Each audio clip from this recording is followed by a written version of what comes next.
Saudaraku Ayu Ting Ting kepergok memberikan respon pada unggahan seorang penggemar yang mendoakan dirinya dan Leto Muhammad Fardana. Diberitakan sebelumnya, tengah santer kabar Ayu Ting Ting baru saja dilamar oleh seorang perwira TNI bernama Leto Muhammad Fardana. Kabar itu beredar setelah foto pertunangan Ayu Ting Ting dan Leto Muhammad Fardana beredar di media sosial.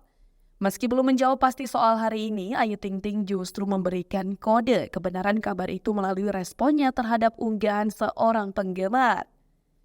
Diketahui akun penggemar Ayu Ting Ting bernama Tom Jerry 9192 mengunggah postingan soal Leto Muhammad Fardana. Dalam unggahan yang ia buat pada Rabu 7 Januari 2024 itu, Tom Jerry 9192 memposting video Leto Muhammad Fardana mengenakan seragam militernya.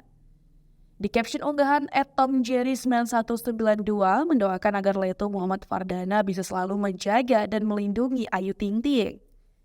Tak disangka postingan itu ternyata direspon oleh Ayu Ting Ting. Ayu Ting Ting kepergok memberikan like melalui Instagram resminya @ayutingting92. Sontak, hal ini dianggap sebagai pertanda janda anak satu tersebut membenarkan kabar pertunangan dengan Leto Muhammad Fardana.